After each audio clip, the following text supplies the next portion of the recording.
Yesterday courier private limited. Domestic international cargo உங்கள் இல்லம் தேடி வந்து கொரியர் புக்கிங் டெலிவரி செய்து தரப்படும். தலைப்புச் செய்திகள்.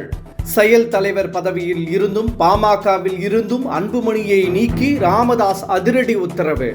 குற்றச்சாட்டுகள் நிரூபிக்கப்பட்டதால் நடவடிக்கை என பேட்டி. இமானுவேல் சேகரனாரின் 68வது நினைவு தினம். துணை முதலமைச்சர் உதயநிதி ஸ்டாலின் அஞ்சலி. சுதந்திர போராட்ட தியாகியாகவும் சமூக போராளியாகவும் விளங்கியவர் இமானுவேல் சேகரனார் என புகழஞ்சலி.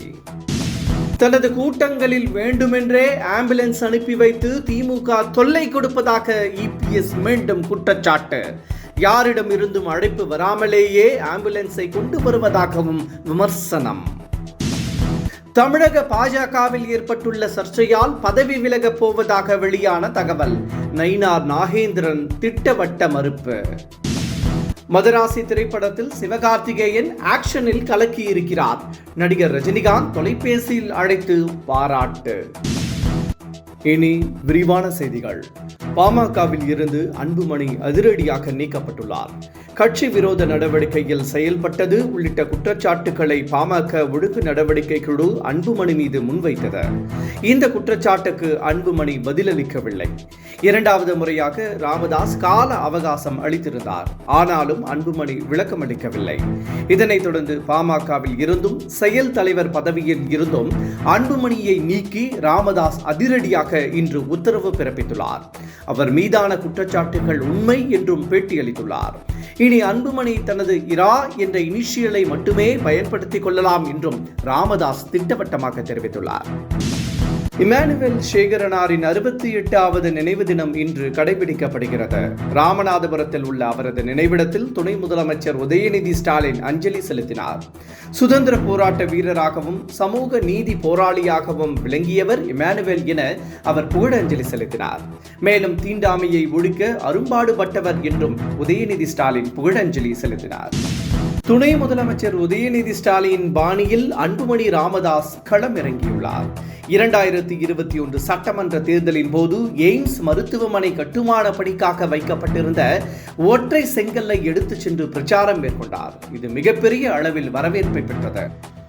இந்த நிலையில் அன்புமணியும் இதே பிரச்சார பாணியை கையில் எடுத்துள்ளார். கடலூரில் மருத்துவக் கல்லூரி கட்டுவதற்காக திமுக அரசால் நடப்பட்ட அடிக்கல்லை தோண்டி எடுத்து அன்புமணி கொண்டு வந்துள்ளார். கல்லூரி கட்டுமானத்தை அரசு விரைந்து முடிக்க வேண்டும் என்றும் அவர் வலியுறுத்தினார். தமிழக பாஜகவில் ஏற்பட்ட சர்ச்சை காரணமாக நயினார் நாகேந்திரன் பதவி விலகுவதாக செய்திகள் பரவி வந்தன. அதற்கு ஏற்ப அவர் டெல்லி செல்வதாகவும் கூறப்பட்டது.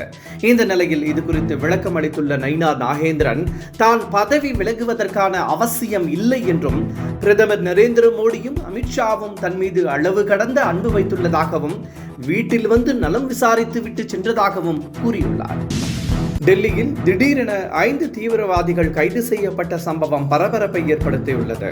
அவர்களிடமிருந்து சில ஆவணங்களும் உதிரி பாகங்களும் கைப்பற்றப்பட்டதாக கூறப்படுகிறது. கடந்த வாரம் தமிழகம் உள்ளிட்ட 5 மாநிலங்களில் தீவிரவாத கும்பல் தொடர்பாக என்ஐஏ அதிரடி சோதனை நடத்தியது. இதிலிருந்து கிடைத்த தகவலின் அடிப்படையில் இந்த 5 பேர் சிக்கியுள்ளதாக கூறப்படுகிறது. இவர்களுக்கு பல்வேறு மாவட்டங்களில் தொடர்பு உள்ளதாகவும் தகவல் வெளியாகியுள்ளது. தனது பரப்புரையின் போது திமுகவினர் ஆம்புலன்ஸ் அனுப்பி தேவையில்லாமல் தொல்லை கொடுப்பதாக இபிஎஸ் மீண்டும் குற்றம் சாட்டியுள்ளார். ஆம்புலன்ஸ் ஓட்டி வந்த ஓட்டுநரிடம் இருந்து செல்போனை வாங்கி சோதனை செய்ததில் அதில் எந்த அழைப்பும் வரவில்லை என்பது அம்பலமாகியுள்ளதாகவும் இபிஎஸ் கூறியுள்ளார். இதுபோன்ற செயல்களை திமுகவினர் நிறுத்திக் கொள்ள வேண்டும் என்றும் அவர் எச்சரித்துள்ளார். முதலமைச்சர் மு.க. ஸ்டாலினின் மருமகன் சபரீசனின் தந்தை வேதமூர்த்தி உடல்நலக்குறைவால் காலமானார். அவருக்கு வயது 80. சென்னை ஓஎம்ஆரில் உள்ள மருத்துவமனையில் சிகிச்சை பெற்று வந்த நிலையில் நள்ளிரவில் அவர் உயிர் பிரிந்தது. வேதமூர்த்தியின் உடல் கொட்டிவாக்கம் ஏஜிஎஸ் காலனியில் உள்ள இல்லத்தில் அஞ்சலிக்காக வைக்கப்பட்டுள்ளது.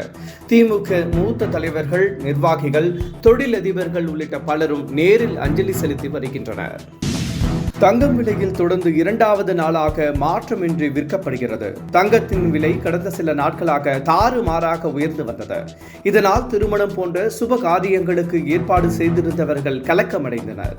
இந்த நிலையில் தங்கம் விலையில் கடந்த 2 நாட்களாக மாற்றம் இல்லை.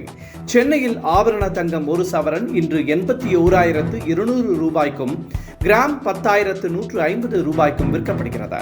என்றும் உங்களுடன் மை இந்தியா. முக்கிய செய்திகளை உடனுக்குடன் தெரிந்து கொள்ள சப்ஸ்கிரைப் பண்ணுங்க, பெல் பட்டனை பிரஸ் பண்ணுங்க. என்றும் உங்களுடன் my India. Yesterday courier private limited. Domestic international cargo உங்கள் இல்லம் தேடி வந்து கொரியர் புக்கிங் டெலிவரி செய்து தரப்படும்.